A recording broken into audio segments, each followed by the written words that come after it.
పెద్దక్క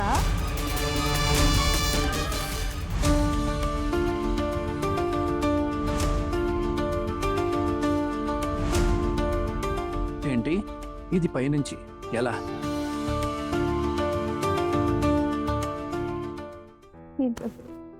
బట్లారేసావా?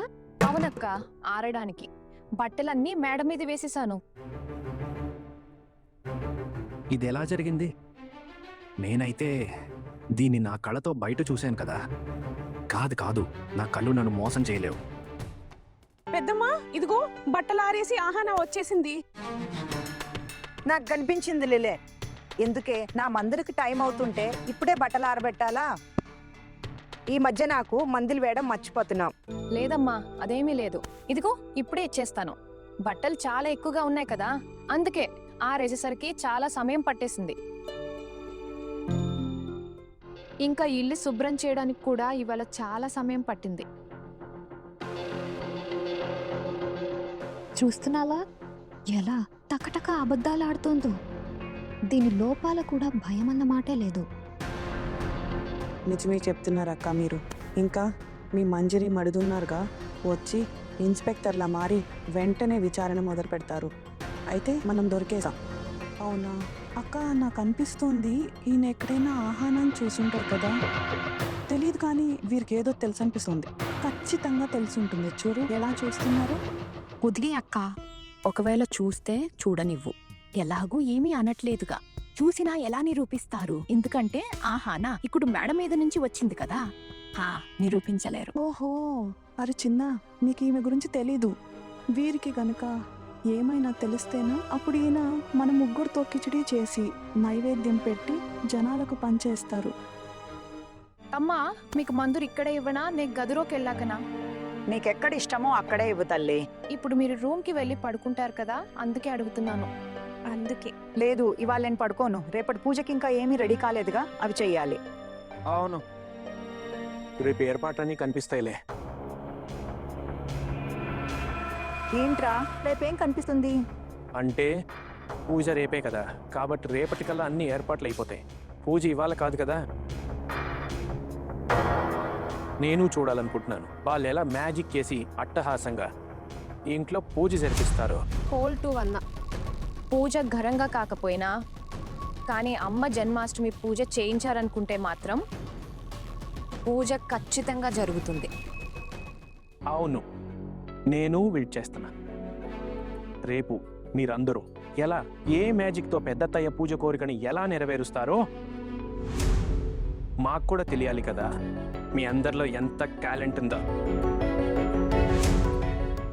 చాలు చాలు. సరుకులు వచ్చాయా? హా అమ్మా, మీ పెద్దబ్బాయికి కొనాల్సినవి చెప్పేశాం. అతను అన్నీ తెస్తారు. ఇంకా మేమంతా ఇప్పుడు భోజనం చేశాక పరమాన్నం కొబ్బరి లడ్డూలు చేయడానికి కూర్చుంటాము. అవును సరే. అమ్మా పదండి, ఆలస్యమైంది. మీకు మందు ఇచ్చేస్తాను, తర్వాత ఇంటిని అలంకరించాలి. పదండి.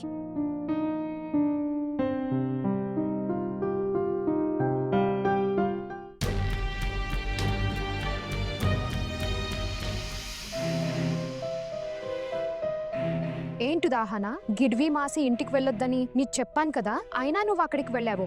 అక్క, తర్వాత కోప్పడచ్చుగా ప్లీజ్. రేపటి పూజ కోసం ఇంకా చాలా ఏర్పాట్లు చేయాల్సింది. ముందు పనులన్నీ ఫాస్ట్గా చేస్తాను, తర్వాత మీకు ఎంత తిట్టాలనిపిస్తే తిట్టండి. ఒక్క నిమిషం, ఇవి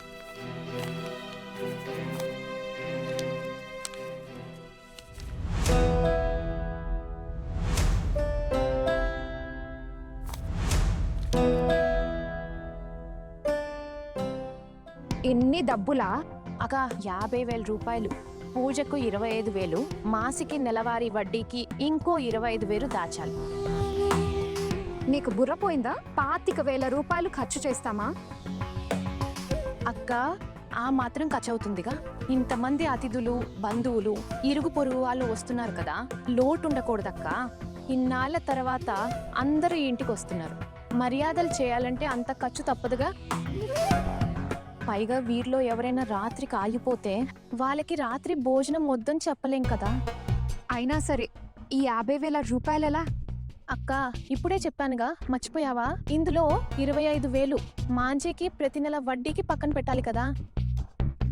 వడ్డీ డబ్బులు ఇవ్వకపోతే కనుక ఆమె ఇంటికే వచ్చేస్తుంది. కానీ నేను ఆమెకు తప్పుడు అడ్రస్ ఇచ్చాను, పక్కనే ఉన్న గల్లీ అడ్రస్ ఇచ్చాను. కానీ ఆమె నా ఫోన్ నెంబర్ తీసుకుంది. ఏంటి ఏమన్నావు? ఫోన్ నెంబర్ ఇచ్చావా? దేవుడా, ఆహానా నీకు చెప్పాం కదా ఆ గిర్వి మాసి దగ్గరికి వెళ్ళొద్దని. ఎవరికైనా తెలిస్తే నీ వల్ల మనకు పెద్ద క్లాస్ పడుతుంది. అరే అక్క, ఏమీ కాదు, మీరెందుకు అంత టెన్షన్ పడుతున్నారు? నేను చెప్పనా, నేను ఎలాగో అక్కడికి ముసుగు వేసుకునే వెళ్ళాను. నేను ఇంటి కోడల్ని, అందుకే వడ్డీకి డబ్బులు తీసుకుందామని వచ్చారని చెప్పాను. అందుకే ముసుగేసుకుని వచ్చానని చెప్పాను. మాసి చాలా అమాయకురాలు, వెంటనే నమ్మేసింది. చూడు ఆహానా, ఒక మాట గుర్తుంచుకో, బస్తీలోని ఆడవాళ్ళందరికీ ఆహ్వానం పంపుతున్నారు. పొరపాటున ఎవరైనా గిర్వీ మాస్ని ఆహ్వానిస్తే అందరి ముందు మన బండారం బయటపడుతుంది. మరి ఇంట్లో వాళ్ళు మన తల పగలగొట్టేస్తారు అంతే. తల పగలు కొడతారు. అక్క, నీకెందుకు భయం?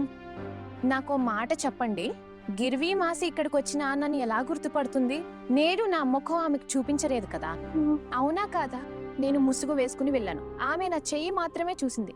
చేతిని చూసి నన్ను ఎలా గుర్తిస్తుంది? అయినా సరే, మీరు చెప్తే నేను ఒక పని చేస్తాను. నేను చేతికున్న నగలను రేపు మార్చేసుకుంటాను.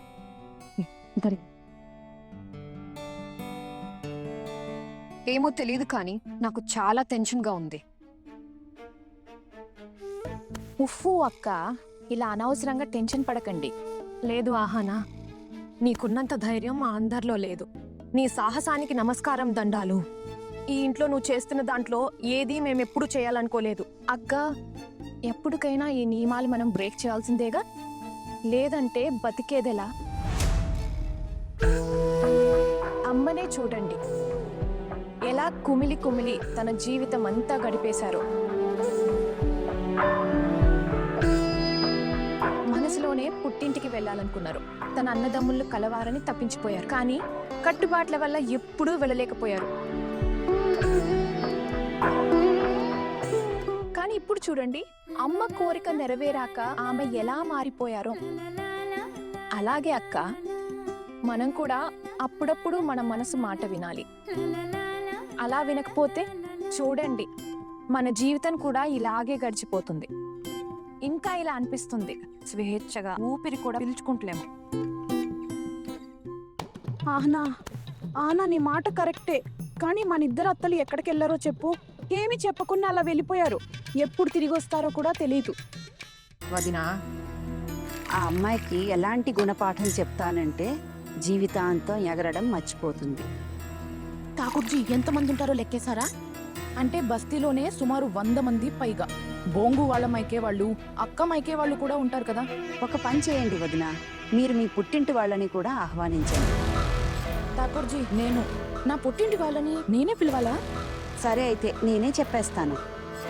మీ పుట్టింటి వాళ్ళకి, అలాగే మన బంధువులు ఎంతమంది ఉన్నారో వాళ్ళందరికీ ఆహ్వానం ఇస్తాను. కనీసం 100-150 మంది అయితే పక్కాగా వస్తారు. ఇదేంటి ఠాకూర్జీ ఇలా మాట్లాడుతున్నారు?